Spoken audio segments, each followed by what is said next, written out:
Welcome to Heriverse. If you enjoy calm, science-based journeys into the deepest questions of the cosmos, you are in the right place. Today, we are asking whether interstellar travel might be far harder than our dreams allow, and what that could really mean for the silence of the galaxy. Before we begin, it would really help the channel if you could like this video, subscribe to Heriverse, and share it with someone who also loves science and space. Thank you so much for taking your time to be here. I am also very curious about you. What time are you listening to this? And where in the world are you right now? Let me know in the comments below. Now let us step into the mystery of why interstellar travel might be almost impossible. The Milky Way galaxy contains hundreds of billions of stars, many of them surrounded by planets, and it has had billions of years in which those planets could have formed life and developed technological cultures. Yet the sky remains silent, and no clear sign of such cultures appears in the data. In the middle of the 20th century, a simple question is posed in a Los Alamos lunchroom about the absence of obvious visitors, and that question gradually crystallizes into what later becomes known as the Fermi paradox. If a galaxy is old and rich in planetary systems, and if spacefaring civilizations arise with any regularity, then their presence should be visible at large scales. Self-replicating probes could cross the galactic disk in a time that is short compared to the age of the galaxy. Waves of colonization could in principle spread from star to star, leaving behind altered planetary surfaces, artificial structures, and engineered energy signatures. Radio emission, laser communication, or other directed signals might also be expected. Many decades later, large sky surveys, sensitive radio telescopes, and detailed studies of exoplanets add more context. Planets in the habitable zones of stars turn out to be common. Organic molecules can form in interstellar clouds and on icy bodies. Life, at least in its simplest forms, seems chemically plausible in many places. The paradox becomes sharper.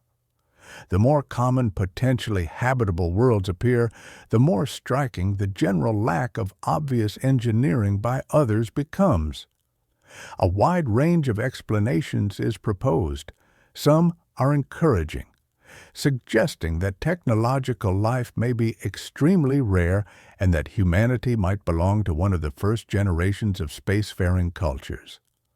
Others are bleak, suggesting that most civilizations destroy themselves, stagnate, or lose interest in technology long before they have the capability to reshape the galaxy.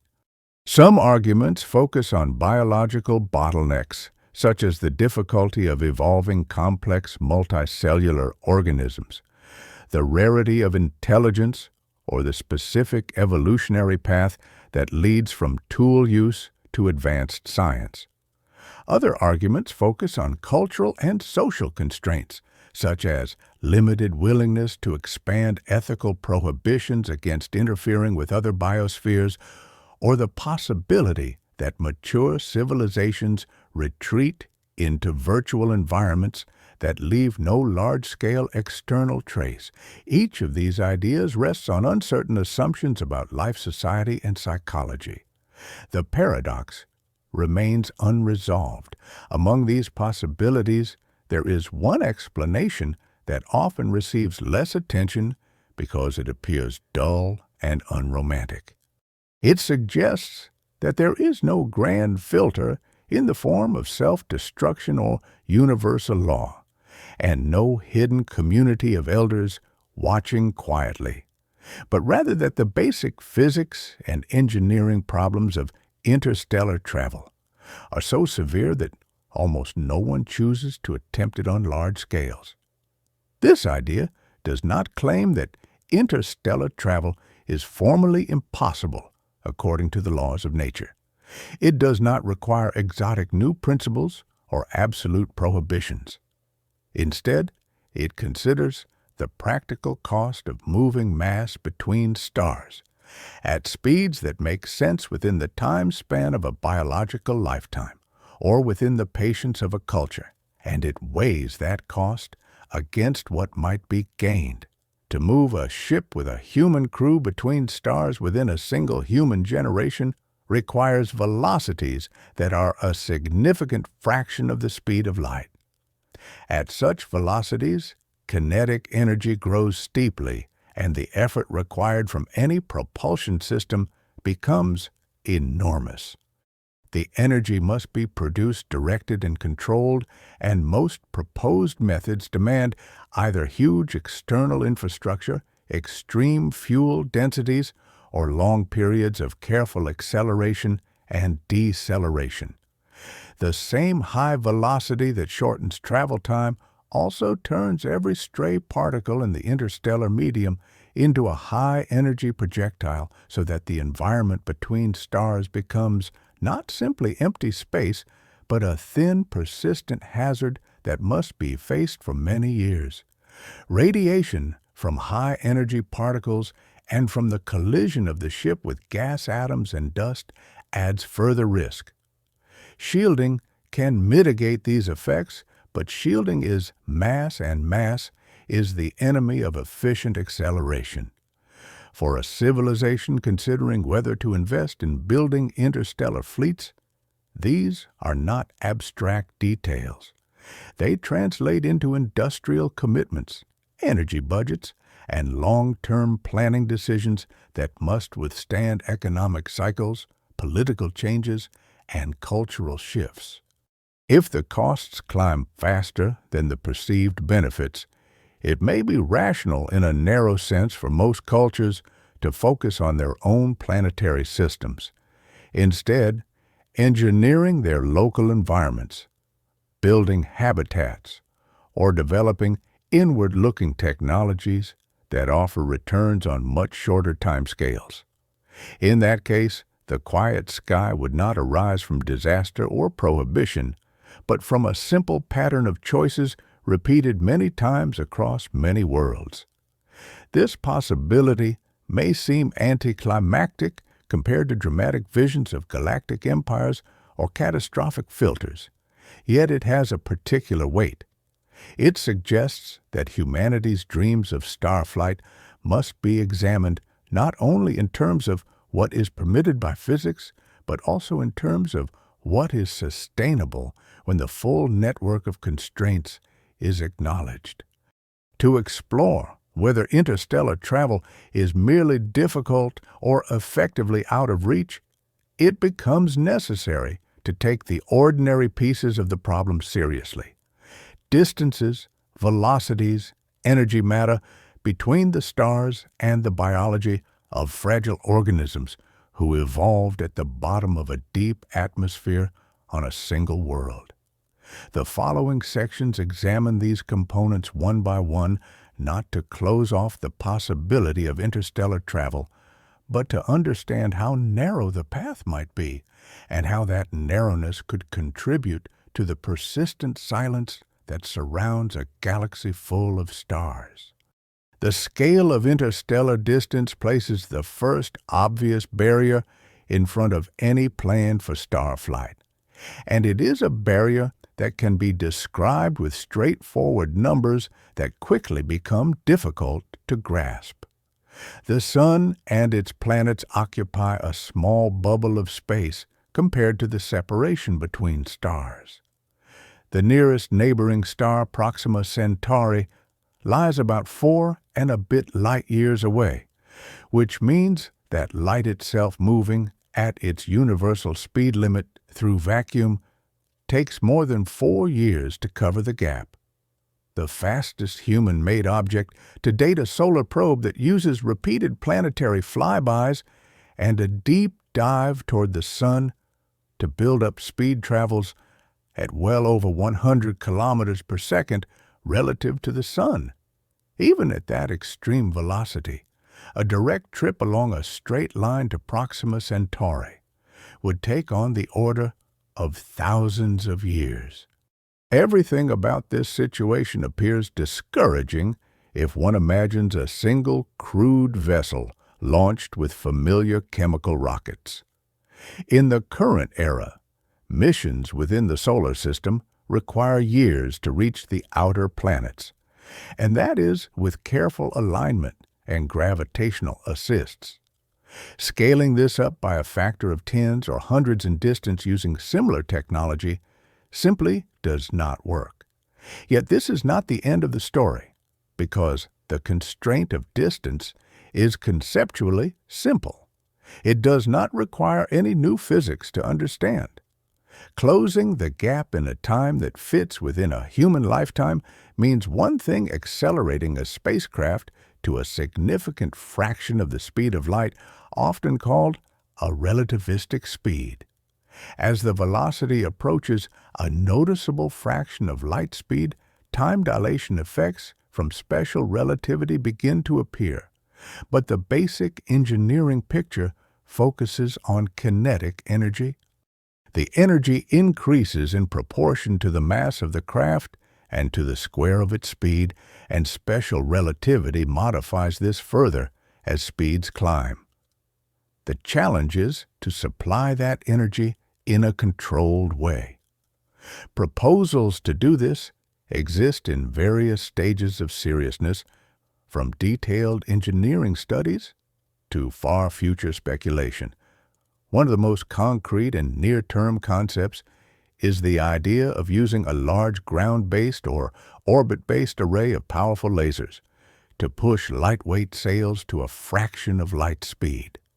In this scenario, a wafer-scale payload with a very thin reflective sheet can in principle be driven to around 1/5 of light speed over a relatively short acceleration distance. A project along these lines has been outlined under the name Breakthrough Starshot, focusing on gram-scale probes that would require no onboard propellant because the energy source and reaction mass in effect are provided by the light beams from the home system. These tiny craft could, if the system worked as envisioned, reach the nearest stars in a couple of decades and send back images and basic measurements. While this is not a solution for sending living beings, it demonstrates something important. With sufficient energy and precise control, and by pushing the shift in where mass is located in the system, it is possible to reach meaningful fractions of light speed using known physics. For humans, however, the mass budget changes by many orders of magnitude. A single person, life support systems, structural material shielding, and the rest of the required hardware quickly add up to tens or hundreds of tons, even in optimistic designs. Chemical rockets do not have the specific energy required to push such a mass to relativistic speed without carrying fuel masses that dwarf the payload. This limitation leads engineers and theorists to consider more concentrated energy sources, such as nuclear fusion, in which light atomic nuclei combine to form heavier ones with an associated release of energy, or even antimatter, where matter and antimatter annihilate completely into radiation. Compact fusion drives appear in many technical studies and science fiction scenarios. If a controlled high-power fusion reactor could be coupled directly to an exhaust system, pushing reaction products out the back at high speed, the resulting fusion rocket could in principle accelerate over long periods, gradually approaching a respectable fraction of light speed. Antimatter drives sit further into the realm of speculation because producing and storing even small quantities of antimatter is extremely difficult and inefficient with current technology. Still, nothing in fundamental physics forbids a propulsion system that uses these principles. Another family of ideas returns to the sail concept, but extends it to macroscopic structures. A very large light sail, hundreds or thousands of kilometers across, could catch the pressure of light from a powerful laser, or even from a star. With the right material properties and control systems, such a sail could tow a more massive payload, including a crewed module. Other concepts imagine riding the pressure of a beam of particles rather than light, or using magnetic fields to interact with the thin plasma of the interstellar medium for propulsion or braking. Each of these proposals shares a common feature. They exchange some combination of mass and complexity for the ability to reach high speed. They also imply extended periods of acceleration and deceleration, with journeys that remain long even when measured in years rather than millennia. A realistic crewed mission to a nearby star might involve several years of acceleration, a coasting phase lasting a couple of decades, and an equally long braking phase to arrive at a manageable relative speed near the destination. For the people aboard, time dilation could shrink the subjective duration slightly if speeds are high enough, but not by orders of magnitude at 1/5 of light speed. The ship must therefore function as a closed environment for many decades, supporting a stable crew carrying enough consumables or operating efficient recycling systems and maintaining its structure and systems under continuous stress. When the distance problem is framed this way, it takes on a different character. It is not a wall that cannot be crossed. It is a steep slope that can, in principle, be climbed at great cost. A civilization with access to large amounts of energy, advanced materials, and long-term planning could design and build one or more interstellar craft capable of reaching the nearest stars within a human lifetime. The energy required is enormous, but not beyond the reach of a mature industrial society that has mastered large-scale fusion power or space-based solar power. The same is true for the construction of very large sails or beam arrays. From a purely physical standpoint, distances alone do not make interstellar travel impossible. They simply make it demanding. This conclusion might seem positive at first glance. The first factor that appears to lock civilizations into their home systems turns out to be negotiable. But the picture is incomplete. The energy that pushes a craft to relativistic speed also sets up the conditions for a second difficulty that is less intuitive and in some ways more stubborn. The faster the ship moves, the greater the kinetic energy of every grain of dust and gas atom that it meets along the way, and the more severe the radiation environment becomes. The void between stars begins to look less like emptiness and more like a continuous sparse medium that pushes back against every attempt to pass through it quickly.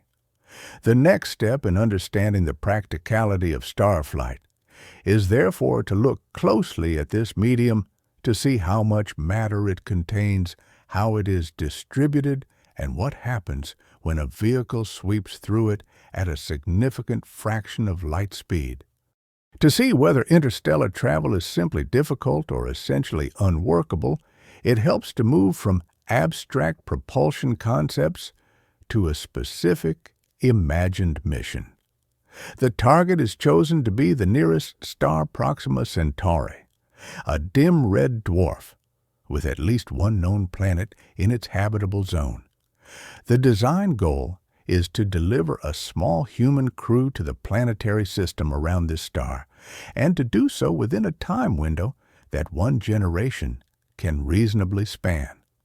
This leads to a baseline cruise speed of around 1/5 of light speed, fast enough that the total journey from departure to arrival, including acceleration and braking phases, stays within several decades.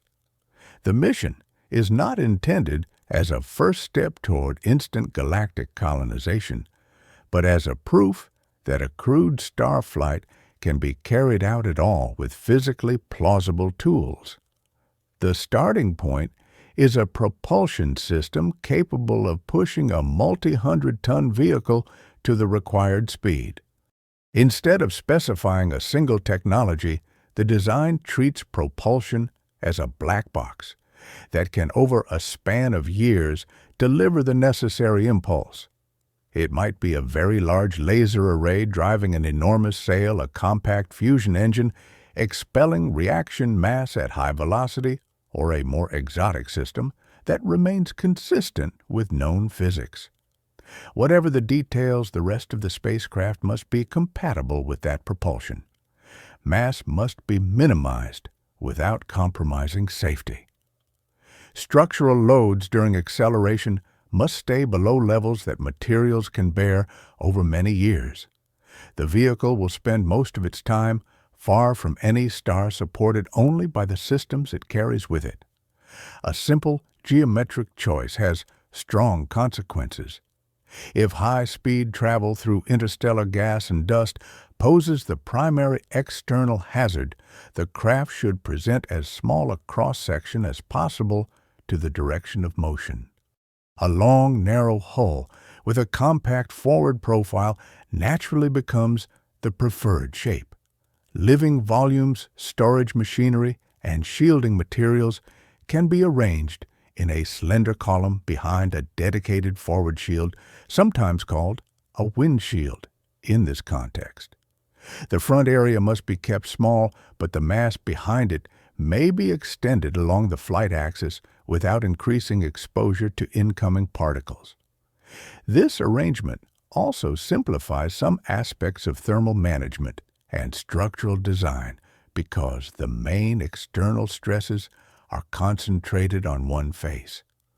The forward shield becomes the critical element. It must absorb and deflect the kinetic energy of interstellar gas atoms and dust grains over tens of years of exposure at relativistic speed.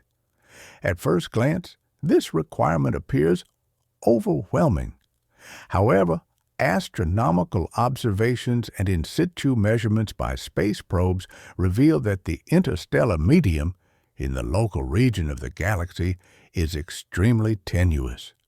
Between stars, the average number of gas atoms per cubic centimeter is of order 1 or less, and within a region known as the local bubble around the Sun, the density drops further to roughly 1 atom per 10 cubic centimeters. Dust grains are less abundant still. Typical grain sizes lie between a tenth and a few tenths of a micrometer in radius, and the number density is such that only about 1 grain occupies a cube some tens of meters on a side. Larger grains exist, but appear to be rare outside planetary systems. These values imply that a ship traveling several light years will undoubtedly encounter vast numbers of gas atoms and a significant number of small grains. Yet the chance of striking a single large boulder-sized fragment is negligibly small once the ship has escaped the debris-rich environment of its home system. The relevant question becomes not whether the ship is hit, but how much damage the accumulated impacts cause. Modeling work has approached this question by treating each incoming particle as a tiny projectile and summing the effects over a long path length. For gas atoms and small grains, the energy deposited in the shield is spread over its surface and depth. At 1/5 of light speed, each hydrogen atom carries substantial kinetic energy, but its mass remains extremely low, so its impact primarily heats and slightly erodes the material. Helium atoms behave similarly. Heavier atoms such as oxygen and iron carry more mass and can displace atoms in the shield, carving microscopic tracks and leaving behind small regions of damage. Small dust grains composed of silicate or carbon-rich material transfer their energy over a slightly larger region and gouge tiny craters. Over the full trip from the solar system to Proxima Centauri, Calculations suggest that the forward surface of an unprotected structural plate would be eroded by roughly a fraction of a millimeter of depth due to gas alone, with dust impacts adding a comparable contribution. In other words, the cumulative effect is serious but not catastrophic if the shield is thicker than a few millimeters and if its material properties are chosen well. The more subtle problem is radiation. Each fast hydrogen atom that penetrates the shield or slows down inside it gives up energy, and in the process can become a high-energy proton that behaves like an ionizing particle capable of damaging biological tissue and electronics. Even if mechanical erosion is modest, the flux of such particles at relativistic speed can be intense. Analysis that treat the ship as a target for a high-velocity gas stream find that without adequate shielding, the dose inside a thin-walled hull would reach levels comparable to those near the core of a nuclear reactor. That environment would quickly be lethal to unprotected humans. Therefore, the forward shield cannot be a simple thin metal plate. It must combine sufficient thickness and suitable composition to absorb both mechanical and radiative effects. One practical solution involves multiple layers. A leading sacrificial layer of dense metal, such as titanium or steel, takes the brunt of the impacts and gradually erodes. Behind it, a thick layer of water or other hydrogen-rich material slows and absorbs high-energy particles. Water is attractive because it is required anyway for life support and can serve simultaneously as shielding and as a thermal reservoir. Deeper still, an inner layer of high atomic number material, perhaps lead or a similar substance, can block secondary radiation generated when incoming particles interact with the outer layers. Together, these strata form a composite barrier that protects the living spaces tucked directly behind the shield. When the numbers are worked through for a speed around 1/5 of light speed and a journey length of a few light years, the required thicknesses are substantial but not absurd.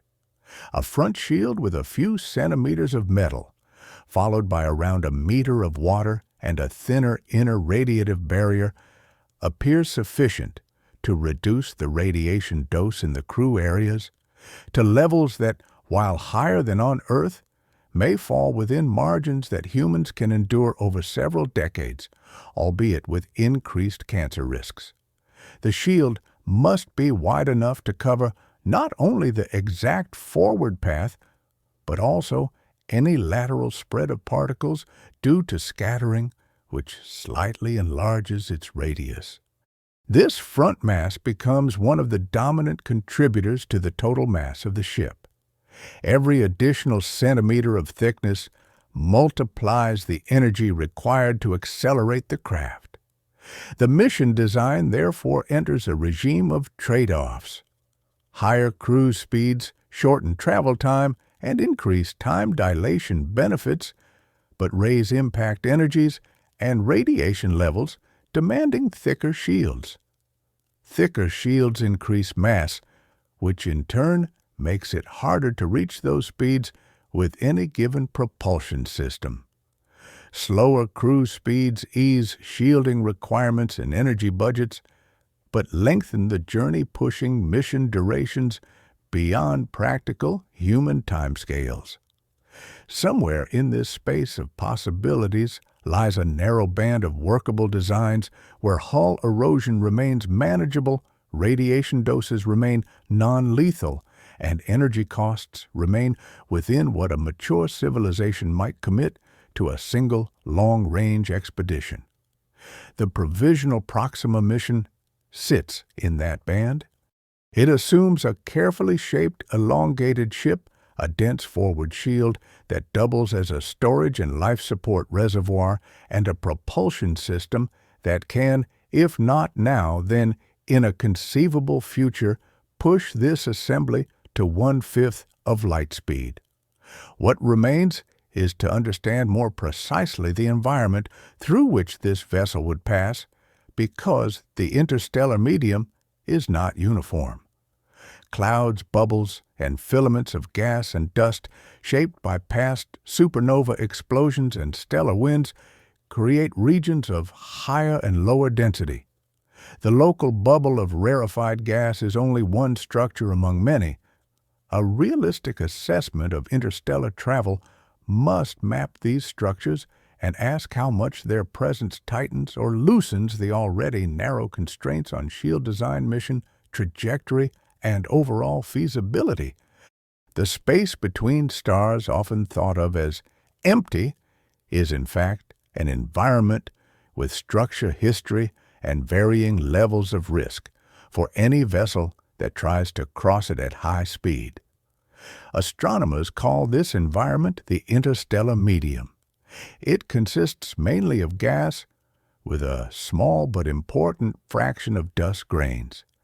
Both components originate in stars and their deaths.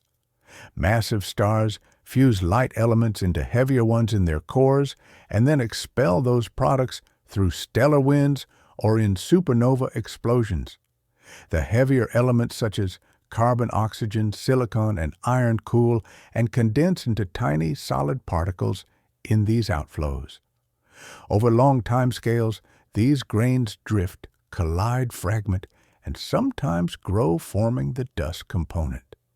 At the same time, gas in different states fills the space between stars, warmed and ionized by radiation, compressed by shock waves, and shaped into complex structures by gravity and magnetic fields. From a distance, the Milky Way appears as a bright band on the sky, but when mapped in radio infrared and ultraviolet wavelengths, it reveals a patchwork of cold molecular clouds, warmer atomic gas, hot ionized cavities, and thin filaments of dust. The Sun happens to reside in a region called the local bubble, a volume of relatively low-density gas, likely carved out by one or more supernova explosions in the past few million years. Within this bubble, the number of gas atoms per unit volume is lower than in the average galactic disk. The bubble is not entirely empty. Streams and clouds of slightly denser material drift through it. The solar system currently moves through a small cloud that adds modest amounts of neutral hydrogen and helium to the environment. Beyond the local bubble lie denser regions in the galactic plane, where stars and gas are more tightly packed, and where molecular clouds can block starlight entirely along some lines of sight. For an interstellar mission, this structure matters. A ship launched from the solar system does not simply enter a generic medium. It will follow a specific path through this layered environment, spending some of its journey in relatively rarefied regions and some in slightly denser ones, depending on the chosen trajectory. The mission designer can, in principle, choose routes that minimize exposure to higher density gas and dust, even as the target star imposes a broad direction. In practice, the density variations encountered along a path of a few light years are not enormous compared to the overall thinness of the medium, but they can still shift the required shielding thickness by meaningful amounts and influence the pattern of erosion and heating on the forward shield. Dust grains are particularly relevant. Most are submicrometer in size, composed of silicates or carbon-rich compounds. Their number density is low, but each grain carries far more mass than an individual gas atom. At speeds around 1/5 of light speed, even these tiny grains deliver a punch. The impact vaporizes the grain and excavates a small crater in the shield. If one imagines the forward surface of the shield as a record of the journey, each impact leaves a trace, and over millions of impacts, the surface becomes pitted and rough. Observations of dust extinction and scattering in the galaxy show that dust is not evenly spread. Certain regions, particularly near molecular clouds or in the plane of the galaxy, have higher dust content. The solar system itself contains a separate population of dust and larger debris left over from planet formation and the breakup of comets and asteroids. Within the plane of the solar system, the density of micrometeoroids, small dust, and pebble-sized objects is significantly higher than in interstellar space. For a starship that intends to reach relativistic speeds, this suggests an initial strategy. The craft should leave its home system along a path that minimizes transit through regions of high debris density, perhaps inclined above or below the main planetary plane, and it should postpone rapid acceleration until it has cleared the densest swarms of micrometeoroids. Otherwise, the probability of a serious impact during the early stages of the mission becomes unacceptably high. Once the ship moves beyond the outer realm of comets and scattered objects, the debris density falls sharply. The interstellar medium, while not empty, is comparatively clean. At that point, acceleration to cruising speed can proceed with lower risk of catastrophic collisions with millimeter or larger grains, which are common enough within planetary systems to pose danger but rare in the wider medium. The gas density, too, changes with location. In the inner parts of the galaxy, near the central bulge, average densities are higher. Spiral arms host concentrations of gas and dust where new stars form. Inter-arm regions tend to be more diffuse. The Sun currently resides in one of these inter-arm regions, which may be favorable for both long-term planetary habitability and the prospects of interstellar travel. If a civilization arises in a region with significantly higher interstellar densities, the shield requirements for safe relativistic travel become more severe. More gas and dust per unit path length translate to more heating, more erosion, and higher radiation doses for any given speed. Shield thicknesses that are manageable near the Sun might be insufficient closer to the galactic center or inside dense star-forming regions. In those environments, a culture that attempts to send crewed missions between stars at 1/5 of light speed may find that the shield mass grows until it dominates the ship, making propulsion prohibitive. Under such conditions, it might be more practical to rely on much slower travel or to remain within local systems, or to send only robotic devices that can tolerate higher radiation and damage. This introduces a subtle gradient into the galaxy. Interstellar travel is not equally difficult everywhere. Regions of low density offer somewhat easier conditions. Regions of high density raise the bar. If technological civilizations are distributed unevenly across these environments, with many arising in dense star-forming zones because those zones produce more stars and planets, then many cultures may face harsher physical constraints just where they are statistically more likely to appear. In that sense, the solar system might occupy a relatively privileged position, not in a philosophical sense, but in a practical one. The structure of the interstellar medium can also change over time. Supernova explosions carve out new cavities and compress surrounding gas into shells. Stellar winds gradually erode and reshape clouds. A path that is safe at one epoch might be more hazardous a few tens of millions of years later, and vice versa. On human time scales and on the time scale of a single mission, these shifts are negligible, but on the time scale relevant to the rise and fall of civilizations, the background conditions for travel evolve. This means that different generations may look out into the same galaxy and face slightly different external environments. The starship to Proxima Centauri must therefore be designed with both local and average conditions in mind. It must carry a shield thick enough to survive the typical densities along the path with some safety margin for clumps and fluctuations, and the mission planners must accept that there may be small regions of higher density that cannot be fully predicted in advance.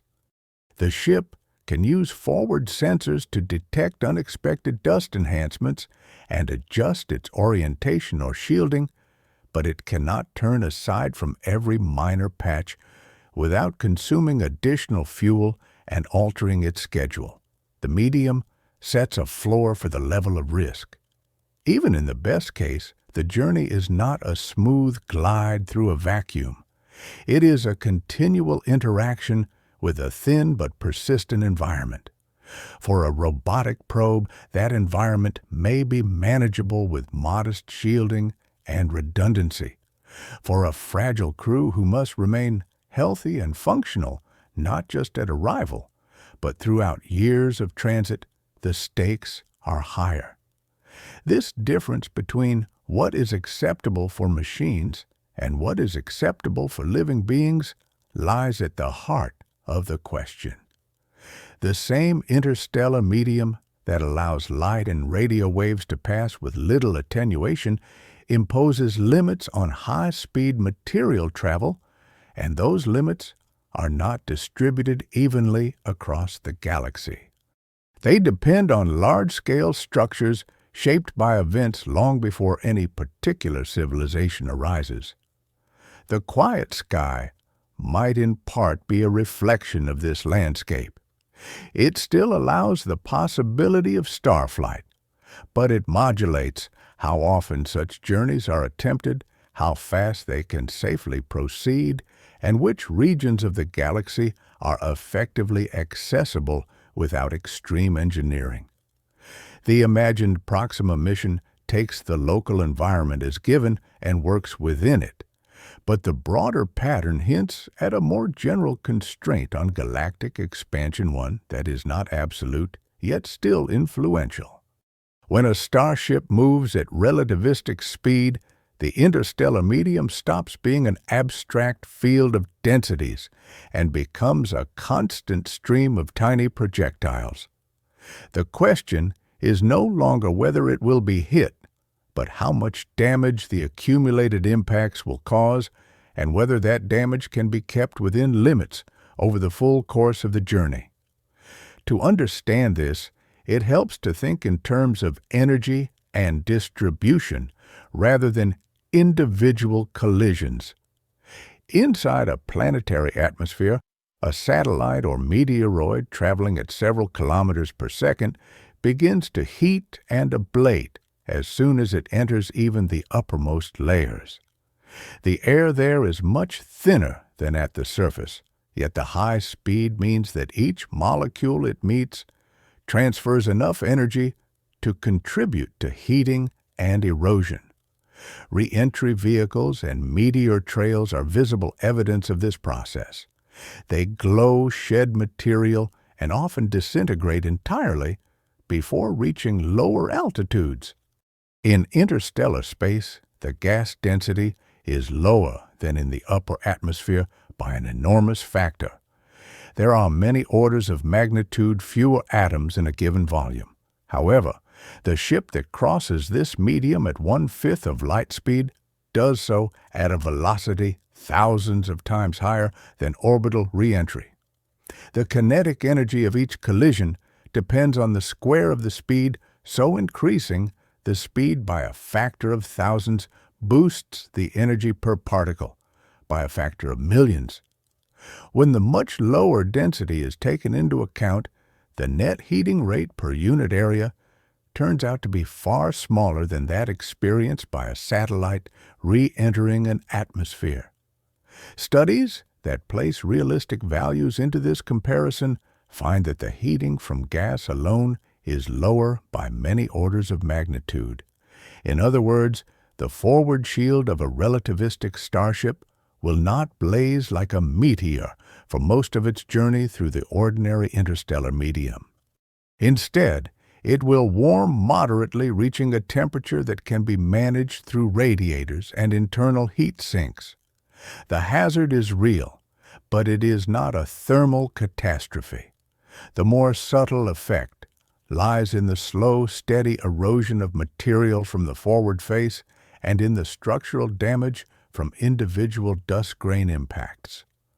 Astronomers and space physicists have modeled this process by imagining a slab of material exposed to a flux of gas atoms and grains at a given speed, and then integrating the effects over a path length of several light years.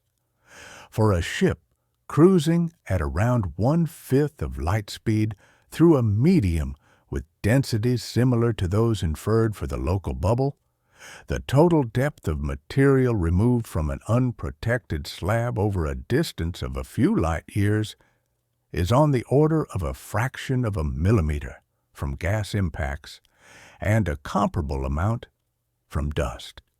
Heavier atoms, especially oxygen and iron, contribute disproportionately to permanent damage, carving tracks and small clusters of defects in the shield. Dust grains, though rare relative to gas atoms, create tiny craters whose depth and diameter depend on the grain size and composition. The combined effect is that the forward several tenths of a millimeter to a millimeter of material become structurally compromised, cracked, and partially vaporized by the end of the journey. On a thin chip-scale payload, like those envisioned in some small sail concepts, this level of ablation is serious because it removes a large fraction of the total thickness. On a macroscopic shield that starts with several centimeters of material, the same amount of erosion is still important, but not fatal. It can be treated as a design requirement rather than a mission ender. The shield must be thick enough that losing its outer layer still leaves a structurally sound core. Nonetheless, this apparently modest number hides an important constraint. The erosion is not uniform in depth or pattern. Local inhomogeneities in the interstellar medium, fluctuations in dust density, and small variations in the ship's orientation will produce patches where the wear is greater. The surface roughens, and the microscopic craters can alter how subsequent particles deposit energy. Some work suggest that sharp features may help by increasing radiative cooling, while others may act as stress concentrators that threaten the integrity of coatings or joints. The shield may require a sacrificial surface layer, designed specifically to spall, crack, and flake away without compromising the underlying structure. This concept is familiar from heat shields on atmospheric spacecraft, which use ablative materials that char and peel off, carrying heat away. In the interstellar case, the ablation is much slower, but the principle of sacrificial layers still applies. Maintenance becomes part of the mission architecture. A crewed vessel that expects to operate for decades in this environment cannot simply trust that a single shield will last without intervention. It may carry reserves of shielding material that can be moved into place as the leading surface wears down. In a rotating frame inside the ship, sections of the shield could be cycled, allowing damaged portions to be inspected and reinforced from the protected side. Autonomous repair systems, possibly involving robotic arms, additive manufacturing, or self-healing materials, would be tasked with monitoring the forward surface and patching emerging weaknesses. From the outside decades into the mission, the shield of such a ship would not be smooth and pristine. It would be scarred, layered, and slightly reshaped by its passage, a physical record of every region of space it has crossed. The same logic applies in a different regime closer to the home star. Within a planetary system, the density of dust and small debris is significantly higher than in the surrounding interstellar medium. Millimeter-sized grains, which are exceptionally rare in deep space, are relatively common in belts of leftover planet-building material and in regions where comets shed particles near their host star. At 1/5 of light speed, a collision with a grain of that size delivers a burst of energy comparable to a large conventional explosive in a tiny volume. A single such impact on an insufficiently protected hull would be catastrophic. For this reason, the mission profile must be structured to avoid sustaining relativistic speeds within a dense debris field. Acceleration to cruise speed must be delayed until the ship has ascended out of the primary plane of the planetary system and passed beyond the bulk of its dust population. Alternatively, a combination of shielding and active defense, such as forward-directed lasers that vaporize larger grains before impact, might be employed, but these systems themselves add mass and complexity. The safest approach is simply to stay slow in the dangerous region and accept a modest increase in travel time. The transition from slow to fast regimes is then partly determined by local dust distributions, which tie the engineering of a starship back to the history of its home system's formation. Even once clear of the densest inner regions, there remains a small but non-zero chance of encountering larger grains or fragments that are not captured in average density estimates. A centimeter-sized rock, essentially invisible until it is too late, would release a tremendous amount of energy on impact. Some proposals suggest that a forward cloud of gas or dust emitted by the ship itself could act as a preemptive shield, breaking up or deflecting larger objects before they strike the solid hull. Magnetic or electric fields might be used to guide charged particles, although neutral fragments would remain a concern. The picture that emerges is one in which purely mechanical impacts, considered in isolation, do not rule out relativistic interstellar travel. A sufficiently thick, well-designed forward shield, combined with careful trajectory planning, and possibly some active defenses, can reduce the risk of catastrophic collisions and keep erosion within manageable bounds. The hull can survive. It can arrive at the destination star still intact and functional, bearing the marks of its long exposure, but not destroyed by it. This conclusion might seem to clear another major hurdle in the case for starflight. However, it also brings into focus a different kind of problem. The same impacts that erode the shield generate showers of secondary particles.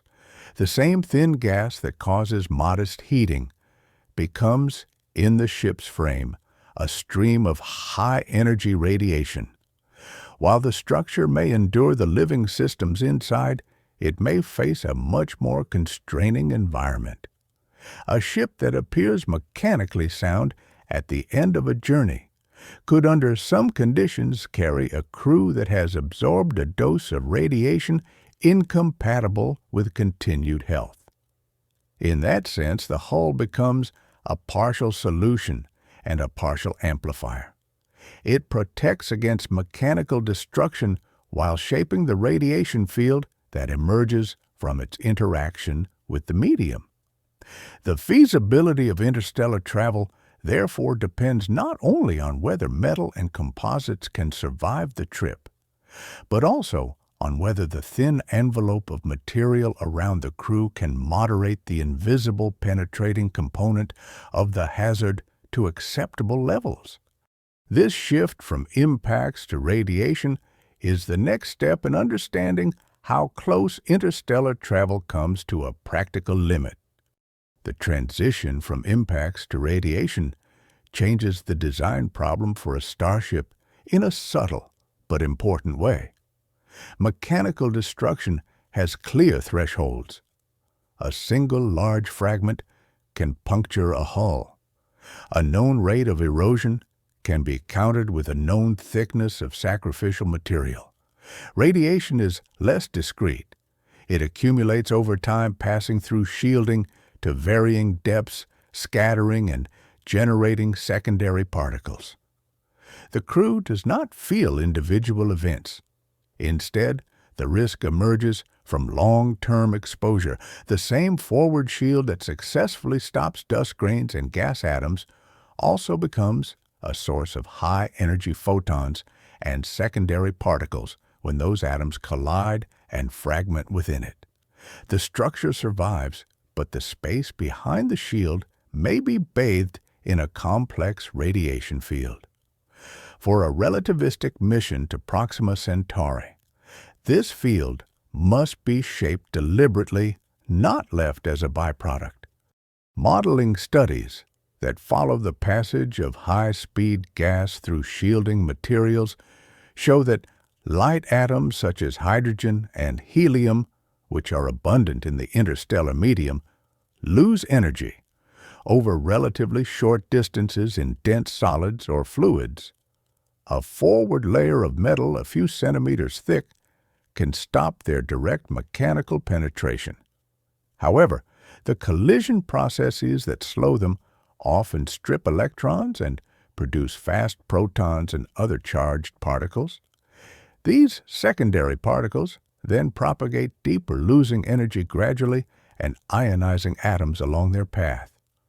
At 1/5 of light speed, the flux of such particles for an inadequately shielded hull produces radiation levels in the interior that reach or exceed those found in the core of a large nuclear power reactor. Such doses are incompatible with long-term human health. The central requirement, therefore, is to place enough material between the outside environment and the crew compartments so that the flux of penetrating particles is reduced to levels that fall within acceptable dose limits over a mission duration of several decades. This material must be arranged so that it does not simply convert one kind of hazard into another. Dense metals are effective at stopping charged particles, but their high atomic number also makes them efficient producers of bremsstrahlung, a form of high-energy photon radiation when fast electrons and ions decelerate within them. Hydrogen-rich materials such as water slow charged particles more gently and produce fewer secondary photons. For this reason, a layered shield in which a leading metal plate is backed by a thick volume of water followed by a thinner inner layer of a high atomic number material appears near optimal.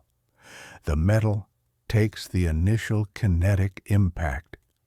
The water absorbs and spreads the resulting cascade of charged particles over a large volume.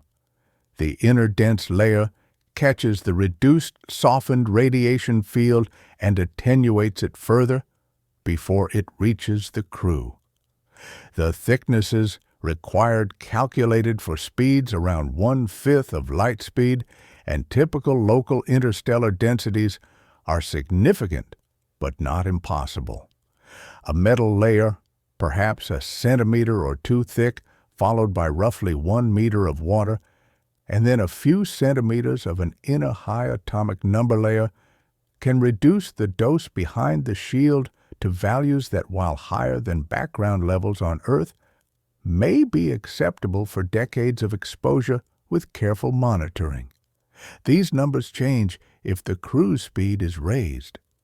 At speeds closer to light, the energy per incoming particle increases so sharply that shield thicknesses must grow by factors of several, quickly reaching multiple meters of metal and tens of meters of water if similar interior dose levels are to be maintained. At that point, The mass of the shielding becomes so large that accelerating it to such speeds would demand energy budgets beyond even ambitious future estimates. This leads to a natural limit on the practical cruise speed for crewed missions.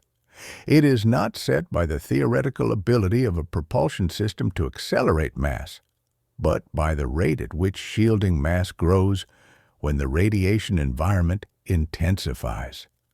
In this regime, winning more speed means paying more heavily in shielding, and the balance can favor staying below some fraction of light speed, even if propulsion could do more.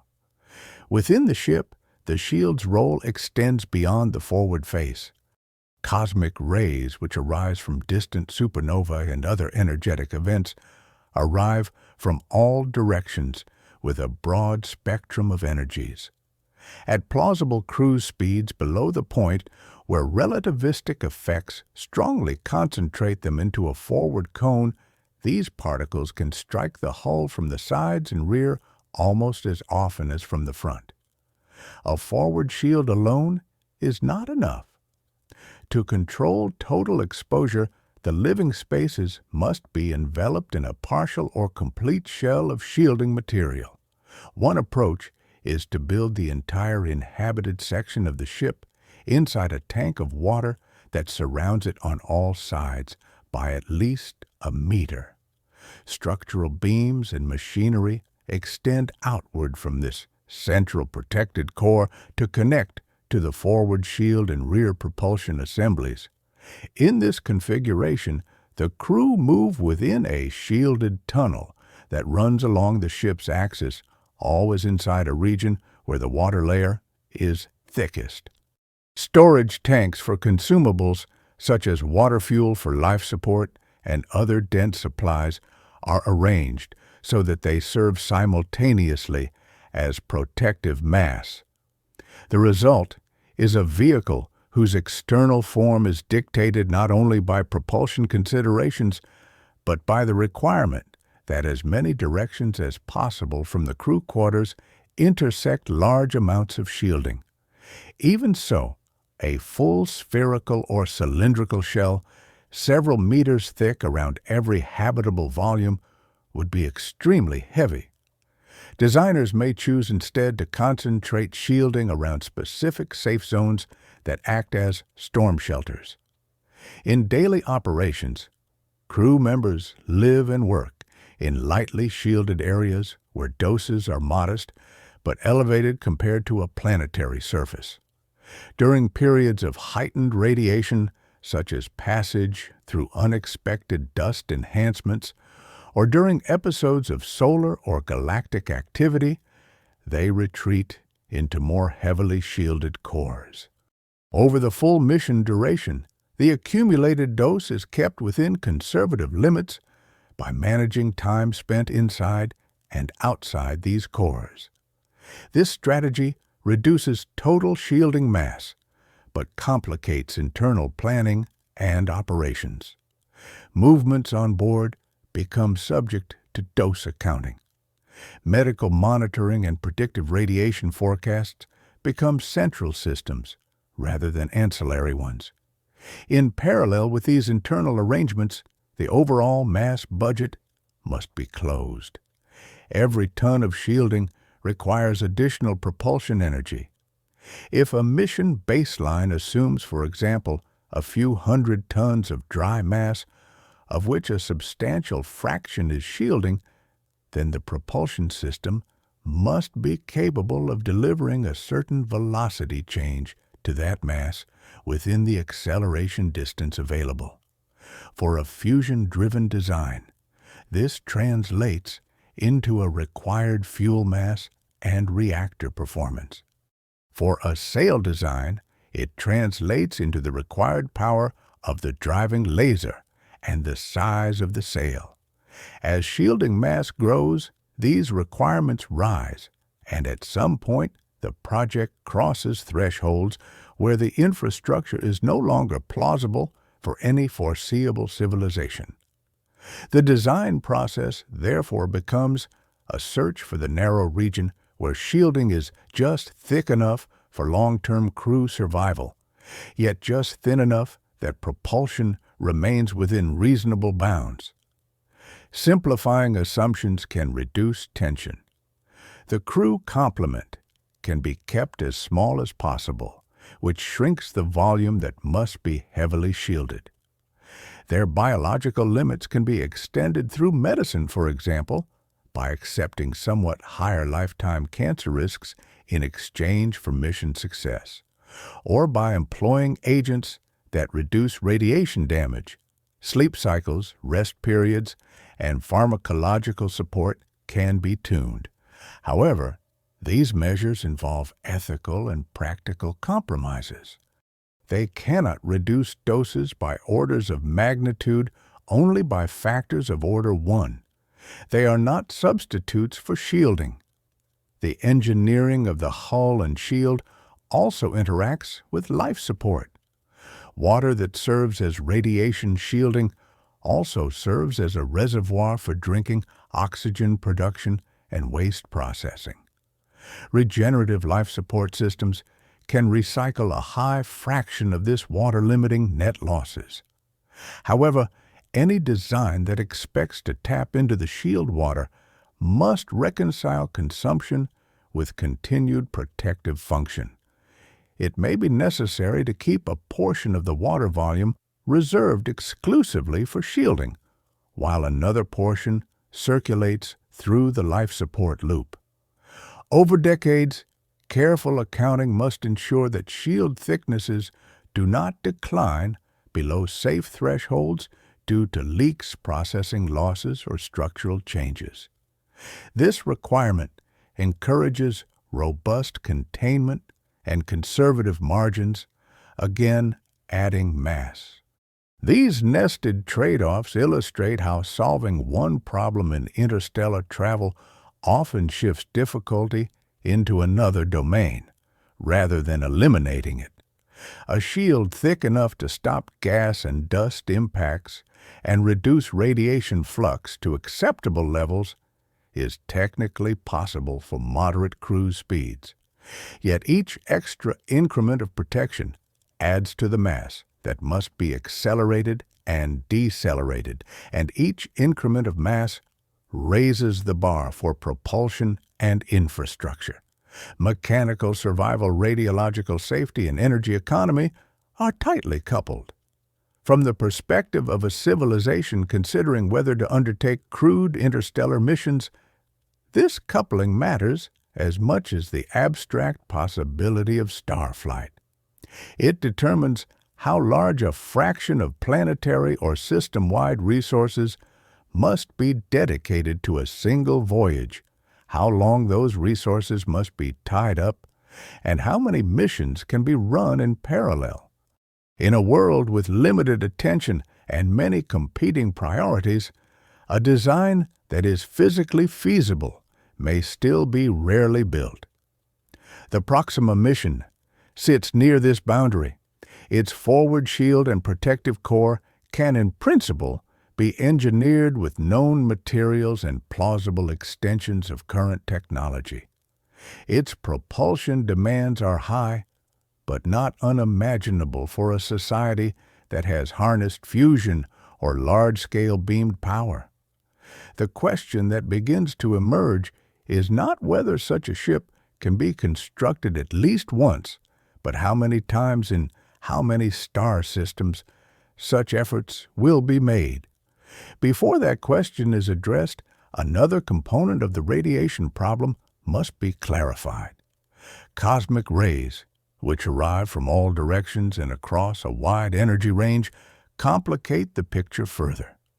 Their behavior depends sensitively on the ship's speed and on subtle interactions between shielding and secondary particle production, and they provide one more way in which the interstellar environment pushes back against rapid human travel. Inside the imagined starship to Proxima Centauri, daily life would unfold within volumes of air and metal and water that are carefully shaped by the surrounding shield. From the crew's point of view, the vehicle is not a sculpture in a vacuum, but a closed world with floors, compartments, displays, and routines. Yet, the most significant external influence on their long-term health would not come from visible impacts or loud events. It would come from an invisible field of particles and photons that slowly passes through the hull and deposits energy inside their tissues. In this sense, radiation is the most pervasive and least intuitive consequence of relativistic travel through the interstellar medium. It does not announce itself in obvious ways. Dosimeters and instruments must stand in for direct experience. On Earth, the atmosphere and magnetic field together provide a thick, effective shield against most high-energy particles from space. People at sea level receive a modest background dose from cosmic rays radioactivity in rocks and soil, and even from the body's own trace elements. Airline crews who spend many hours at high altitude accumulate slightly higher doses, and astronauts on low Earth orbit missions see still higher levels, though their spacecraft and the residual reach of the geomagnetic field offer partial protection. Studies of these groups provide some of the best empirical guidance for what long-term exposure to elevated but non-lethal radiation does to human health. They show increased cancer risks, potential impacts on circulatory and nervous systems, and a small but measurable effect on life expectancy when doses rise over many years.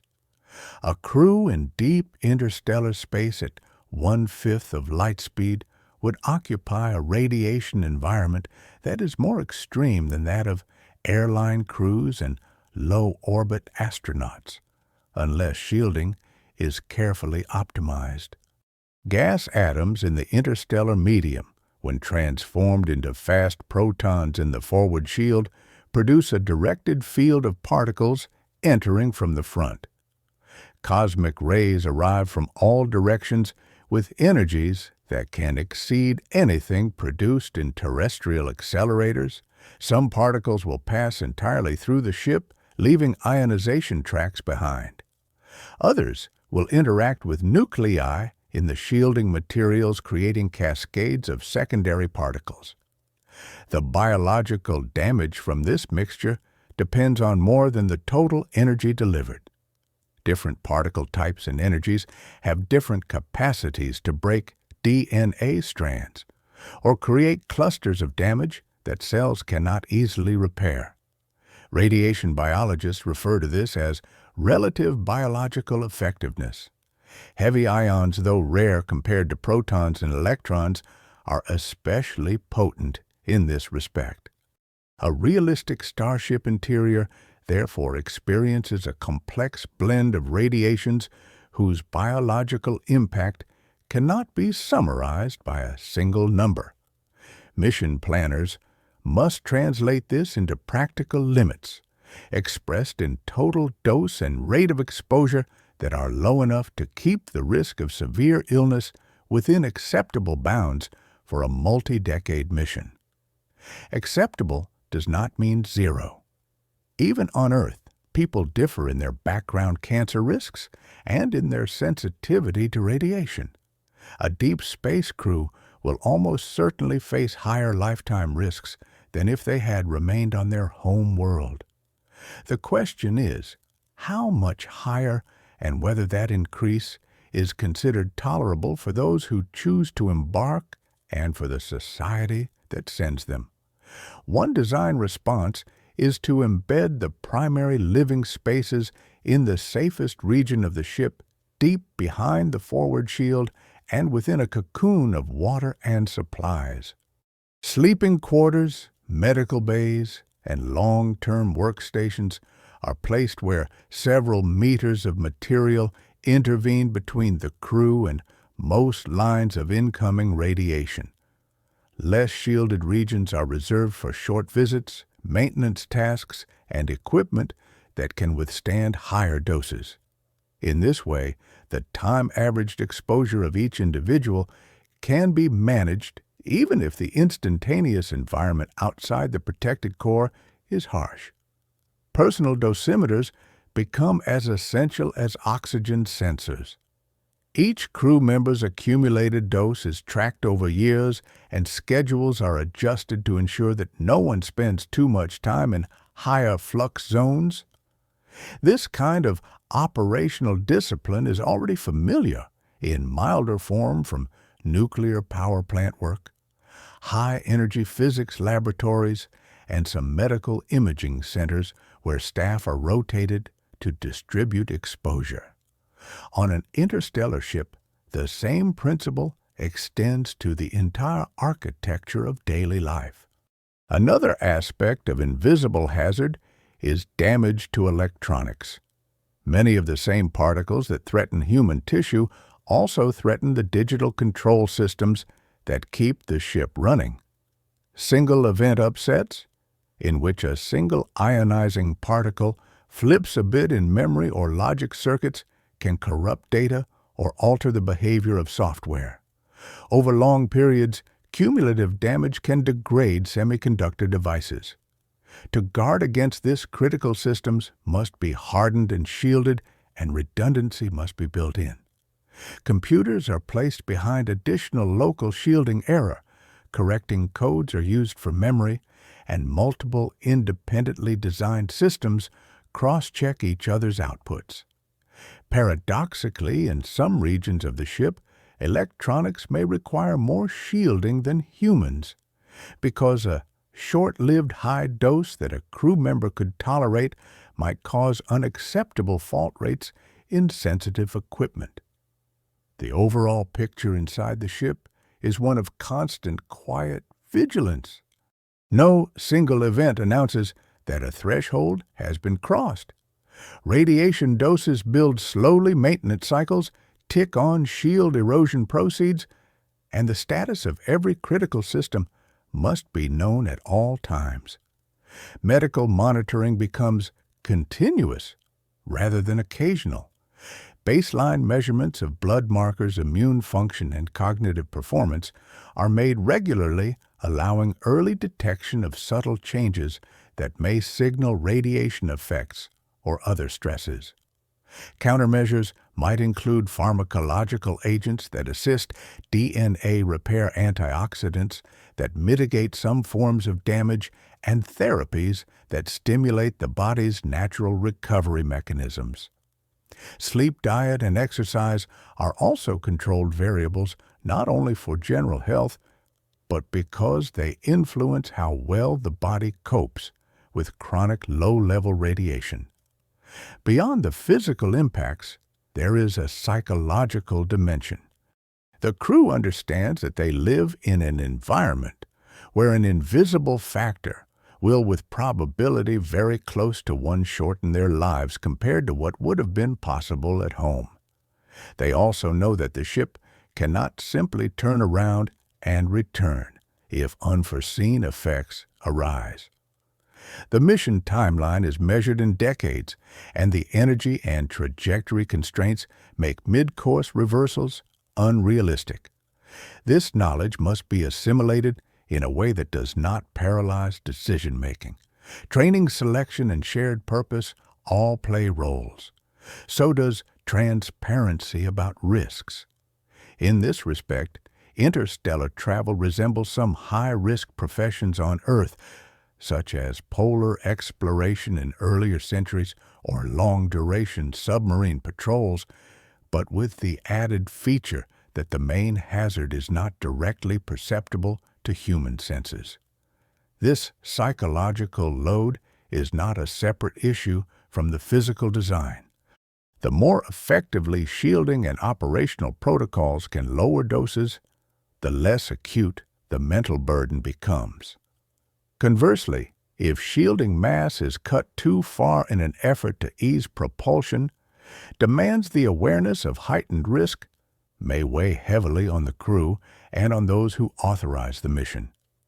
An equilibrium must be found where technical, biological, and psychological factors align. That equilibrium may differ between cultures, epochs, and individual missions. From a wider viewpoint, these considerations all feed back into the question of how often a civilization chooses to attempt such journeys.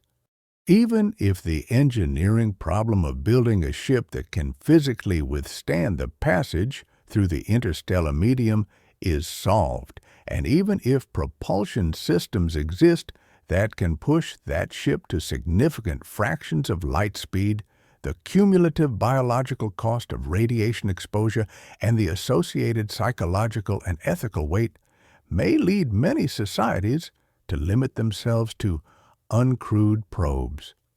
Machines can be designed to tolerate radiation levels that would be unacceptable for humans, and their loss carries no direct human toll. In contrast, a crewed mission that goes wrong may have deep social and political consequences.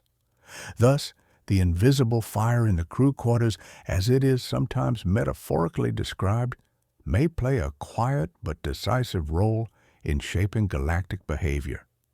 It turns interstellar travel for biological organisms into a problem that is not only about distance and energy, but also about acceptable risk and long-term health.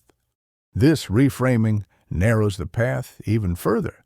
It leaves starflight open in principle, yet it suggests that the most robust and frequent interstellar actors in the galaxy, if they exist, are likely to be automated systems rather than living beings with crewed voyages reserved for rare, highly valued objectives.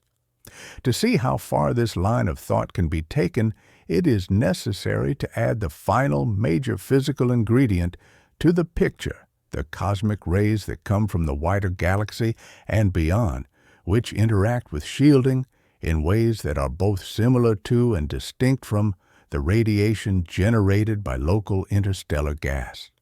Cosmic rays add another layer of complexity to the radiation environment of interstellar travel, because they do not originate from the local interstellar gas alone, and they arrive with a wide range of energies and directions. They are high-energy particles, mainly protons and heavier atomic nuclei, that are accelerated by violent astrophysical processes, such as supernova explosions, shock waves in interstellar gas, and possibly the environments around compact objects like neutron stars and black holes. As they move through the galaxy, they interact with magnetic fields on many scales, scattering and diffusing, so that by the time they reach regions like the solar system, their directions are nearly isotropic. At rest, with respect to the local medium, a spacecraft would see a flux of these particles coming from all sides, with some variations due to shielding by nearby structures and the influence of the host star's magnetic field. During a relativistic journey, the ship's own high speed alters this pattern. Special relativity implies that in the frame of the moving ship, cosmic rays in front are blue-shifted, gaining energy, while those from behind are red-shifted, losing energy. At speeds close to the speed of light, this effect concentrates most of the cosmic ray flux into a forward cone so that a shield in one direction can protect against the majority of incoming particles. At 1/5 of light speed, which is the target for the Proxima Centauri mission, this focusing is present but incomplete. The crew cannot rely on a purely forward shield to deal with the cosmic ray component. Particles arrive from the sides and rear with sufficient energy to penetrate moderate thicknesses of material. In this regime, the design must treat cosmic rays as a nearly omnidirectional background that adds to the forward-directed radiation generated by interstellar gas impacts. The baseline cosmic ray dose in interstellar space, away from any star's protective magnetic field, is higher than on a planetary surface, but estimates still place it within a range that can be significantly reduced by shielding. The problem is that cosmic rays are harder to stop completely than the lower energy particles produced in the forward shield. Many have energy so high that they pass through meters of material with only gradual energy loss, leaving ionization tracks but not being absorbed. When they do interact strongly, they can produce showers of secondary particles that spread the energy over a broad region. Adding more shielding reduces the flux of low and medium energy cosmic rays, but can in some cases increase the total number of secondary particles at intermediate energies. The result is that there is an optimal thickness for certain materials beyond which further mass yields diminishing returns for crew protection.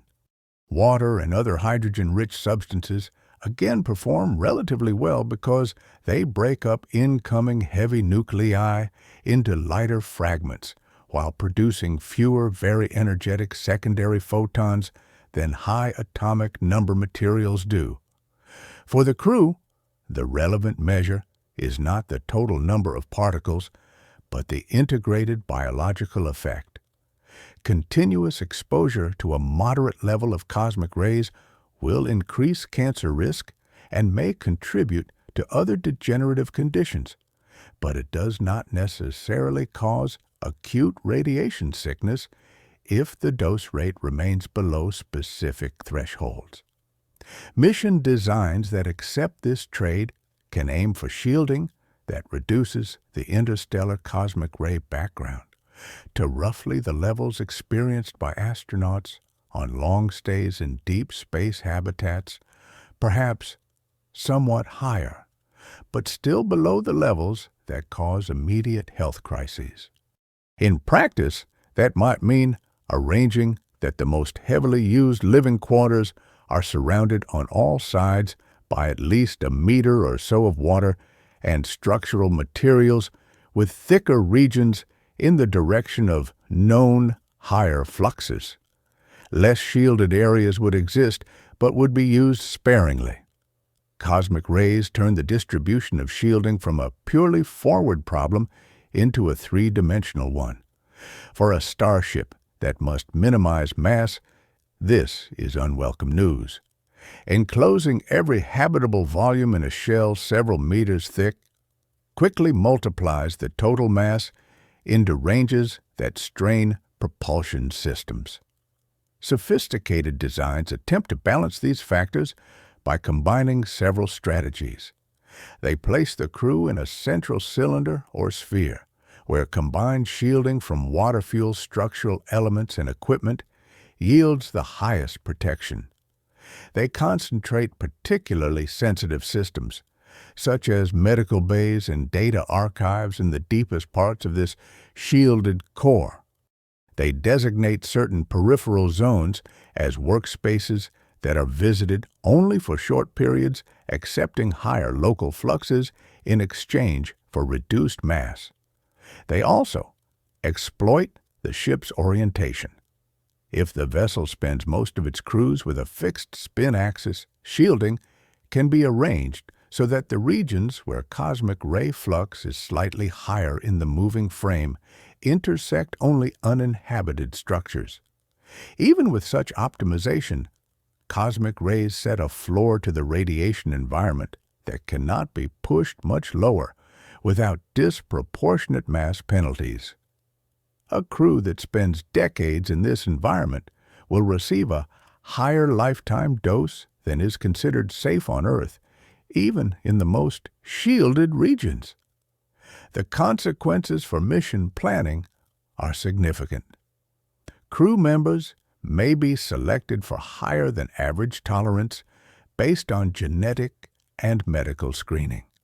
Age at launch might be chosen so that the period of maximal exposure aligns with years when the body is somewhat more robust, while still allowing life after return or arrival, with some remaining healthy decades. Mission planners may decide that the increased cancer risk is acceptable in the context of the mission's goals, especially if treatments can be improved by the time of arrival, Yet these are social and ethical decisions layered on top of physical constraints, and different civilizations may reach different conclusions. A culture that places extremely high value on individual longevity and low tolerance for elevated medical risk might avoid crewed interstellar missions altogether, preferring to send only robots and remote sensors. Another culture might accept relatively high risks for a small, highly motivated group of volunteers. The cosmic ray environment does not dictate one outcome, but it shapes the range of plausible attitudes. It also connects to a more speculative aspect of galactic behavior. Over millions of years, cosmic ray flux in a given region can vary as the galaxy's spiral arms move, as star formation episodes wax and wane, and as local events inject new particles into interstellar space. If civilizations arise preferentially during quieter intervals with lower average cosmic ray levels, their calculations about acceptable shielding may differ from those that arise during more energetic times. A species that begins its technological development in an era of elevated cosmic ray background might normalize higher levels of exposure and invest earlier in biological repair technologies. Another that grows under a quieter sky might be more cautious. These long-term patterns are not well constrained, yet they offer another way in which the same galaxy can present slightly different versions of interstellar difficulty at different epochs. On shorter timescales, a single mission can experience modest variations in cosmic ray intensity as it moves through regions of different magnetic field structure or encounters waves of particles from distant events. These changes are typically small compared to the overall background, but can influence operational decisions such as when to schedule high-risk activities outside the most shielded zones. Instruments aboard the ship would constantly monitor incoming particle fluxes and spectra feeding models that predict short-term fluctuations. This information, in turn, would guide crew movement and system usage always, with the aim of keeping individual and cumulative doses within planned envelopes. The fact that such continuous management is necessary highlights one of the deeper themes that emerges from this analysis. Interstellar travel at relativistic speeds requires not just a one-time engineering effort to build hardware, but an ongoing, finely tuned management of a complex environment. Cosmic rays, interstellar gas, and dust do not simply form a static hazard to be designed around once. They form a dynamic background that must be lived with, measured, and responded to over years and decades. For machines, this is a matter of robust design and redundancy. For living crews, it is a matter of health psychology and social contract. In summary, cosmic rays do not render interstellar travel impossible. They raise the radiation baseline push shield designs toward three-dimensional configurations and force difficult choices about acceptable risk and mass. Combined with the other factors already considered, they narrow further the corridor through which a practical crewed mission can pass. They suggest once more that while it is physically possible to send living beings between stars, the conditions under which this is reasonable are constrained enough that most journeys in the galaxy may be left to automated probes. If that is so, then the apparent absence of grand crewed starships in nearby space may be less a mystery and more a reflection of a shared calculation performed by many societies under roughly similar cosmic conditions. The next step is to place this calculation in a broader frame where energy budgets, timescales, and cultural dynamics interact with these physical limits to produce a picture of how often any civilization might choose to challenge the interstellar medium with human passengers on board. Once the physical constraints on interstellar travel are laid out in terms of distances, shielding impacts, and radiation, a further question arises that is less about what is possible and more about what is likely. It concerns how often any civilization, even one that has mastered advanced propulsion and large-scale engineering, chooses to devote the necessary resources to sending living creatures between stars. This is where energy budgets, mission durations, and social dynamics intersect with the cosmic environment, and where the path of a starship runs not only against the resistance of the interstellar medium, but also against the limits of long-term planning and collective will. A single crewed mission to a nearby star at a cruise speed of about 1/5 of light speed demands an energy investment that is large on planetary scales. Estimates that treat the ship and its shielding as a mass of a few hundred tons and compute the kinetic energy required to accelerate it to such speeds find values on the order of 10 quintillion joules.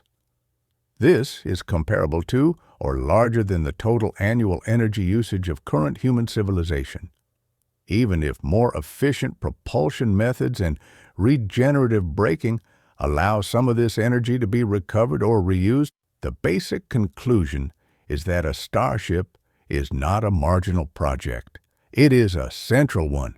A society that launches such a mission must be willing to allocate a significant fraction of its energy production and industrial capacity to building the vehicle, the propulsion infrastructure, and the associated support systems, and to maintaining them over many years. If the propulsion method involves a beamed power system, such as a vast array of lasers or microwave transmitters pushing a sail, then the array itself must be built powered and kept precisely aligned for the full duration of the acceleration and possibly deceleration phases. This could mean decades of continuous operation. If the method involves fusion or other dense onboard fuel, then the fuel must be produced and stored in large quantities, and the reactor must run reliably over long periods. Each of these tasks presupposes a stable industrial base, a complex supply chain, and institutions that are able to look beyond short-term fluctuations in politics or economics. For a civilization that still struggles with basic planetary management, such commitments are difficult to sustain. The result is that crewed interstellar missions, even when physically feasible, will likely be rare, high-profile undertakings rather than routine events. They might be launched only when several conditions align: sufficient energy, surplus technological maturity, and a compelling motivation. Motivation itself is not purely material. A society might decide that the scientific return of a close study of another planetary system warrants the cost.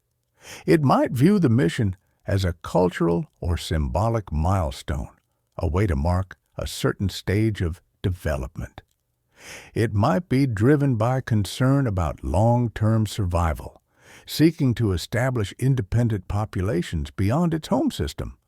Whatever the reason, it must be strong enough to justify decades of work and the acceptance of substantial risks to a small number of people. The time scale of the mission is central. A journey of several decades means that the planning horizon must cover at least that span. On Earth, many political systems operate on cycles of only a few years. Economic conditions can shift quickly. Even scientific priorities evolve as new questions and technologies emerge. Maintaining a coherent commitment to a single project that ties up large resources for half a century or more is therefore challenging. Large engineering projects in human history, such as major space programs or particle accelerators, have sometimes approached such durations when one considers their full life cycle from conception to decommissioning. But they have generally been justified by a combination of scientific return and national or international prestige, and they have often experienced periods of uncertainty and revision. A Starship program would amplify these issues. Any disruption in the supporting infrastructure, such as the power grid driving a beamed propulsion system or the industrial base producing replacement parts, could have serious consequences if it occurred during critical phases of the mission. To manage this risk, a civilization might choose to wait until its internal systems are highly robust before attempting crewed interstellar travel. It might also design missions so that once the ship has reached cruise speed and left the vicinity of its home system, its dependence on external infrastructure is minimized. This again pushes designs toward self-sufficiency and redundancy, which in turn increases mass. The trade-off between reliance on external support and onboard self-sufficiency is another axis along which mission profiles can differ. Some cultures may accept a high degree of external coupling, treating starships as parts of a larger network of space-based facilities. Others may prefer more autonomous designs. Only a few of these choices are visible from afar, but all influence how often missions take place. There is also the question of what the mission is expected to achieve on arrival. If the goal is a one-way colonization effort, then the crew must carry with them not only the means to survive the journey, but also the tools and knowledge to establish a viable settlement in a new planetary system. That implies additional mass and complexity, from habitat modules that can be deployed on new worlds to archives of biological and cultural information. If instead the mission is intended as an exploratory round trip with the crew returning to their origin, then the total journey time doubles and the exposure to radiation and other risks increases. The energy cost may also increase if deceleration and reacceleration must be accomplished without external support at the destination. One way to reduce the burden on any single mission is to separate the stages of exploration and settlement. Early interstellar activity may consist solely of robotic probes that survey candidate worlds in detail. They can map atmosphere surfaces and potential resources, as well as the structure of the destination's interstellar surroundings. Data from these probes can then guide later decisions about whether sending a crew is justified, and if so, what scale of mission is appropriate.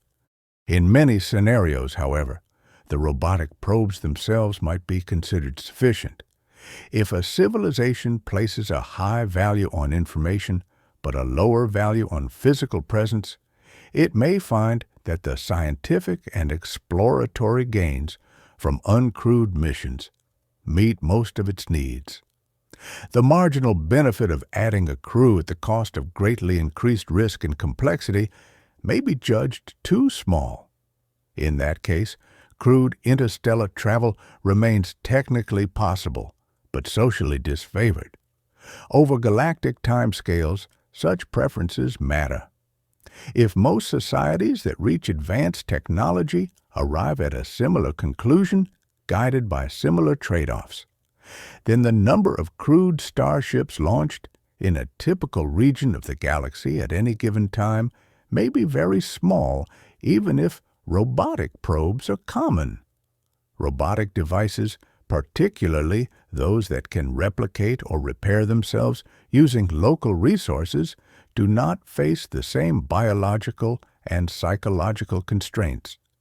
They can endure high radiation, long delays in communication, and mission durations far longer than any human lifetime.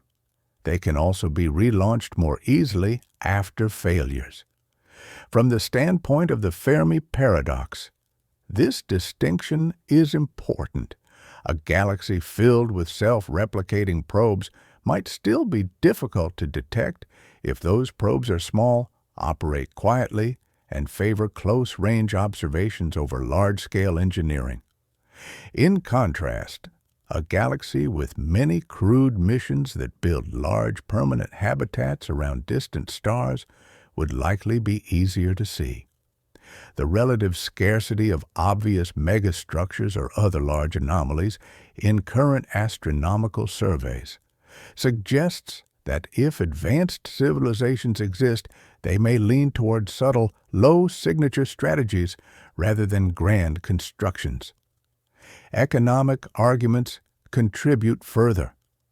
A mature technological society is likely to have many options for using its surplus energy and industrial capacity. It can improve its homeworld, build extensive orbital infrastructure, establish bases on nearby moons and planets, or develop virtual environments that deliver rich experiences without high physical cost. Each of these paths competes with interstellar travel for attention and investment. Unless traveling to another star offers unique, irreplaceable advantages, the comparison may not favor it. For instance, if a society can achieve very high levels of control over matter and energy in its own system, constructing habitats that offer vast living space and varied environments, the incremental gain from adding a distant planetary system may not seem decisive in the short term. In contrast, the effort required to overcome the interstellar medium and deliver a crew to that system is large and risky. Only under specific circumstances, such as a threat to the long-term stability of the home system or an ideological drive to spread out regardless of cost, might crewed missions be launched in significant numbers. The timing of such motivations relative to technological capability matters as well. There may be only a limited window during which a civilization is both capable of launching starships and inclined to do so. Before that window, the necessary technology does not exist. After it, the society may have shifted its focus inward or changed in ways that make large external projects rare. If such windows are relatively short compared to the potential lifetime of a civilization, then the total number of crewed missions launched over that lifetime may remain small, even if the society itself persists in other forms for very long periods. Taken together, these considerations suggest that the practical frequency of crewed interstellar travel depends on a product of probabilities. The probability that a civilization reaches sufficient technological competence, the probability that it maintains the required industrial and political stability, the probability that it adopts a value system that favors high-risk, high-cost exploration, and the probability that all of these conditions overlap in time and remain in place long enough to plan, launch, and support a mission. Even if each of these factors is not extremely small, their combination may be. The result is that in a galaxy containing many potential technological societies, only a fraction will ever send even a single crewed starship beyond their home system, and fewer still will do so repeatedly. From the perspective of an observer, in one such system, the sky would then appear much as it does now, full of stars and planets, yet lacking obvious signs of frequent crewed traffic. The barrier is not absolute. It does not forbid star flight. It makes it a rare event, pushed to the edges of what is considered reasonable. In this light, Interstellar travel for biological organisms occupies a narrow space between impossibility and routine. It is just feasible enough to appear in plans and dreams, and just difficult enough that only a few may ever enact it. This intermediate status may be one of the most important features of the problem. It allows the existence of occasional outlier societies that do choose to cross the interstellar medium with crews and perhaps to establish distant enclaves, but it does not guarantee that their activities will be visible or common. With this context, the Fermi paradox can be revisited from a slightly different angle. The silence of the sky may not imply that everyone stays forever on their home worlds, nor that disaster universally strikes. It may instead reflect the fact that while starflight is physically possible, it rarely passes the combined tests of physics, economics, and culture. The final step is to draw these threads together and consider what they imply for the apparent absence of visible neighbors, and for the place of human aspirations within that broader, uncertain pattern. With the pieces now in view, the question that once seemed starkly binary begins to look more nuanced. The original puzzle framed as a contrast between a galaxy rich in stars and a sky apparently empty of visitors invited answers at the extremes. Either technological civilizations are exceedingly rare, or something catastrophic or restrictive prevents them from spreading. Interstellar travel, when examined in detail, offers a third kind of answer. It is not a brick wall built into physics, nor a trivial engineering problem waiting only for sufficient determination.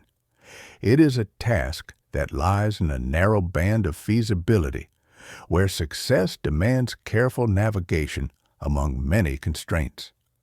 The distances between stars set the basic scale of the problem. Closing those distances within a period that makes sense for biological organisms requires velocities that are a significant fraction of light speed. At those velocities, every atom and grain of dust in the interstellar medium carries enough kinetic energy to damage or erode material, and the flux of particles becomes an important source of radiation. Shielding can mitigate both effects, but every increment of shielding adds mass. Mass, in turn, drives up the energy required for acceleration and deceleration. That energy must be provided by some combination of onboard fuel and external infrastructure, which depend on the technological and industrial maturity of the launching civilization. The interplay is tight enough that there is no simple way to relax one constraint without tightening another. An imagined mission to Proxima Centauri, using plausible propulsion and shielding, shows that this interplay does not make crewed travel impossible. A long, narrow ship with a thick forward shield of metal and water, an internal core where crew and critical systems are surrounded by dense material, and a propulsion system capable of pushing several hundred tons to around 1/5 of light speed can in principle survive the journey. The forward shield erodes by less than a centimeter. The internal radiation environment, while harsher than on a planetary surface, can be kept within ranges that allow decades of human life, albeit with increased health risks. Cosmic rays add a background that cannot be completely eliminated, but can be reduced by thoughtful geometry and the allocation of shield mass where it does the most good. Such a mission would not be easy, safe, or cheap, yet it remains within the envelope of what known physics allows. If the question were only one of principle, the answer would be clear. Interstellar travel is not forbidden. However, the Fermi paradox is not about what is possible in a single case. It is about what happens when many possible civilizations scattered across a galaxy and spread over large spans of time each confront similar constraints and opportunities. In that statistical sense, the narrow band of feasibility for crewed starflight becomes important. The chain of requirements that must be satisfied for a mission like the Proxima designed to occur is long. A civilization must arise on a world that remains stable long enough for complex life and technology to develop. It must understand physics to the point of grasping relativity and the nature of the interstellar medium. It must develop materials, energy sources, and large-scale engineering methods capable of building and powering a starship and its supporting infrastructure. It must have social structures and institutions that can plan over periods of many decades and that can commit substantial fractions of available resources to a project whose benefits are delayed and uncertain. It must be willing to expose a small group of its members to elevated risks, including radiation and isolation, and it must value the knowledge or opportunity gained from the mission highly enough to justify these risks. Finally, all of these conditions must overlap in time and survive the inevitable fluctuations in politics, economics, and culture that occur over half a century or more. Each of these steps is possible. None require extraordinary assumptions about biological or social evolution, but each step also represents a point where the process can halt or be diverted. A slight change in planetary climate, a different outcome in early evolutionary history, an altered sequence of historical events, or a shift in cultural values can move a civilization away from the path that leads to crewed interstellar missions, even if the physical knowledge remains. The product of these many conditional probabilities need not be extremely small to have a decisive effect. If only a modest fraction of technological societies ever build starships, and if each society launches only a modest number of such missions during the period when it is inclined and able to do so, then crewed interstellar travel becomes a rare phenomenon at the galactic scale. The rarity is further amplified by the fact that journeys are slow on astronomical timescales. A ship moving at 1/5 of light speed takes decades to cross the gap to a nearby star. To reach the far side of the galactic disk would require many such steps, separated by long pauses as each new outpost establishes itself and builds its own infrastructure. A civilization that wishes to spread in this way must maintain continuity of purpose over spans of time that are long compared to its own internal cycles. It must repeatedly solve the same problem of shielding propulsion and social commitment in new contexts. There is no smooth, rapid wave of colonization that sweeps through the galaxy in a short period. Instead, there is a slow, irregular process vulnerable to interruptions. From this standpoint, the interstellar medium does not impose a single, decisive filter that eliminates all ambitious expansion. It imposes friction. Every step between stars costs energy, mass, and time, and the cost is high enough that many potential steps are never taken. Automation lowers some barriers. Robotic probes, especially those that can repair themselves or be produced in large numbers, sidestep many of the biological and psychological constraints. They can accept high radiation levels, experience multi-century mission durations without complaint, and be lost without direct human tragedy. A civilization that relies heavily on such probes can, in principle, explore a large volume of space and gather rich information about other planetary systems. Yet, even in this case, the decision to send probes that replicate or engineer large-scale structures carries its own considerations. A society that values minimal interference with other biospheres or that prefers low observational signatures may choose to limit the scope of its automated exploration. Small probes that drift silently between stars, sampling environments, and sending home data through tightly targeted signals would be very difficult to detect at interstellar distances with current astronomical methods. The absence of obvious artifacts in surveys, therefore, does not strongly constrain the prevalence of such activity. If occasional crewed missions are added on top of a background of mostly robotic exploration, their visible imprint may remain small. A few ships launched at intervals of centuries or millennia from scattered stars would not produce the kind of unmistakable techno-signatures that early thinkers about the Fermi paradox often imagined, such as massive energy-collecting structures or galaxy-spanning networks of communication.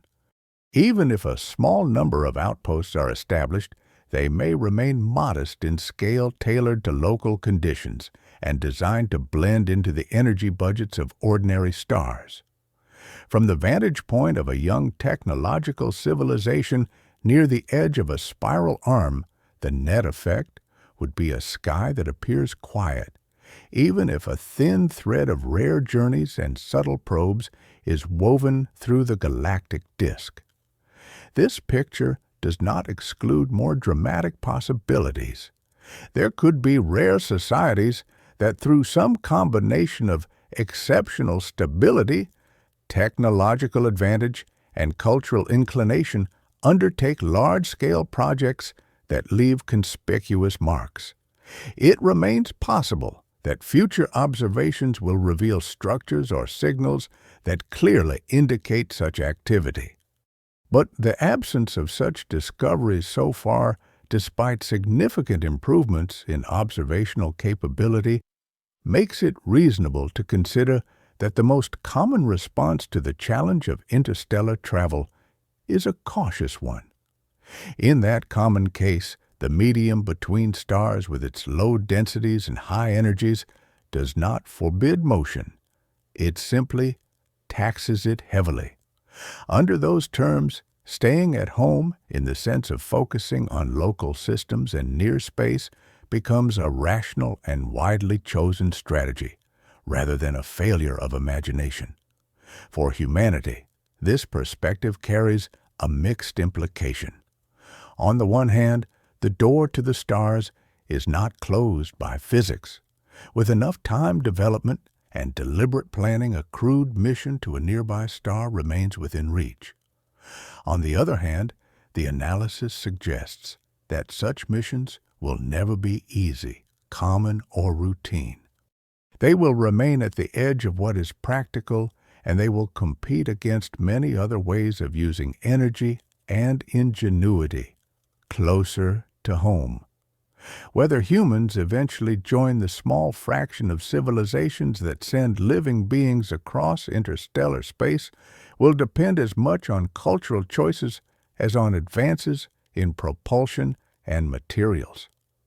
The Fermi paradox, seen through this lens, does not point to a single dramatic answer. It points instead to a galaxy where interstellar travel is a difficult option that only some choose to exercise, and even then, only sparingly. The seeming emptiness of the sky may be less a sign that no one else exists, and more a sign that the conditions under which journeys between stars make sense are narrow and contingent. In such a galaxy, the silence is not absolute.